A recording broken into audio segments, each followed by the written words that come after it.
Hi, folks. Welcome to Money Meisters. This is Don Brailsford, your host. And today I have Tim Hensley on. Tim, thanks for being with us. Thank you, Don.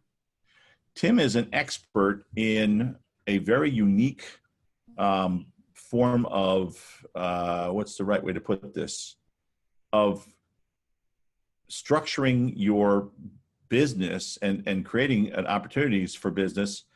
And what he's actually able to do is he's able to turn risk management in your firm into a profit center. And for those of us who have paid, hundreds of thousands, some of us millions of dollars for insurance over the years, wouldn't it be nice if that was a profit center? So Tim, thanks so much for coming on and sharing your wisdom with us. Yeah, thanks for having me, Don. Sure. Now, when you and I spoke, you started explaining to me what it was that, you explained to me the concept of a captive insurance company and what that meant. Can you give us a real quick explanation of that? Because, and I want to stress here, it's not that the terms aren't necessarily what people exactly think they are, because owning a company and having an insurance company doesn't mean that you're going to be running a big company. It's more just about ownership and structure. So tell us a little bit about that. Well, a captive insurance company has been given to us by our legislators a number of years ago, where we as a business owner can actually own our own insurance company to help offset or mitigate business risks that we might encounter that we can't ordinarily purchase through our normal insurance or traditional insurance company. Right. And you were telling me some examples of that. I think you ticked off a whole slew of them. You said they've identified well over 50 of them, but it was things like, what was it, data breaches? What was some of the other things, just to give people an idea of the kinds of things you're talking about? Yeah, there's political risks. In other words, our government changes their laws every year or every 4 years or whatever period of time it is, the laws changes, and that can affect our business even to the point of putting us perhaps out of business. Another would be business interruption. If we have some type of, it could be a strike, employees go on strike or they walk out. It could be where our supply chain, if we have a particular product that won't be delivered at the particular time, whether we're a computer company or whether we're a clothing company or manufacturer, even if we're a construction company, if we don't have certain materials that aren't delivered in a prescribed period of time that we need, then that can affect us in a very big way, and sometimes could even put us out of business. Reputation. Right. Today, the media, Facebook, and all of the media, social media that we have accessible to us across our country and across the world, that can have a major effect upon us as well, and could put us out of business. Yeah, there's so many things like that. And, the whole, you were listing off the fact that, there's so many, first of all, there's so many governmental insurance companies, like you said, there's for the FHA, for the VA, there's so many of them have insurance premiums that they charge people. But, you gave me another example that sort of brought it home for me and that I think everybody lived with. What was that one? Well, when we go to Best Buy and we buy something, they are going to offer us insurance so that we can bring it back and not have that hassle of returning it and getting a new one. Right. So they charge us a little premium, and everyone probably knows and understands what I'm talking about here. Yep. Because we're offered that little insurance policy.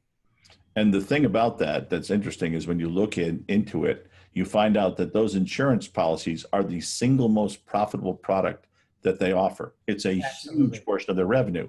Yes. They've turned risk management because, they're going to get claims, they're going to get complaints. This way, they can have people, they can provide sort of what would be considered amazing customer service, like, oh yeah, sure, here, just take another one. But the fact is they turned it into a profit center. And that's the same kind of thing that you can do for your company, only there's lots of different ways to do it that people might not think of. And one of the things we pointed out was, you talked about, someone pays an insurance policy for their automobile for 10 years. If you don't have a claim, that's all profit. And one of the big things about insurance, owning an insurance company is you get some favorable tax treatment. Talk about that a little bit, if you would. Well, as we all know, that insurance from a business standpoint is an expense, merely an expense to us. And we don't get any of the premium back that we pay. If we don't have a claim, we don't receive money back from our insurance company, the traditional insurance company. With our own insurance company, however, when we pay the premium, it is an expense. If there is no claim at the end of a year, then that turns into profit to the insurance company. And if you own the insurance company, you now can do whatever you want with that profit, with those funds. You know, Don, another thought that comes to my mind is that when we own our own insurance company, we don't tend to think of its profitability. The insurance companies do, the traditional insurance companies. And this does not replace a business owner's current insurance. It actually fills in the gaps, deductibles. This can cover a deductible. It can cover legal fees. Many gaps that a business owner faces, this can help take care of, and then turn it into a profitable line, if you will, versus just an expense to the company. Right. So just to kind of wrap this up, if you own a, small to medium size, good sized company, and you're looking for a way to provide yourself with some place to, some expenses that can reduce your taxes, but that don't decrease your wealth, some expenses that will be treated more favorably tax-wise, and we can go into that another time, but I know that the tax treatment for those profits on the insurance company are treated special because, of course, the insurance companies have worked that out. And if you want to be able to do some really amazing planning based on this and turn your risk management in your firm into a profit center, a captive insurance is something you should definitely look into. Now, Tim, how can they get a hold of you and learn more about this? Well, there's a couple ways. They can contact me via email, or they are certainly welcome to call me, and I'll have a conversation with them on the phone or Skype or in person. And we go through an initial evaluation to determine if a captive insurance company fits for them. So you can have a 10 or 15-minute conversation with someone and probably get a good sense of whether or not it's a good fit or not?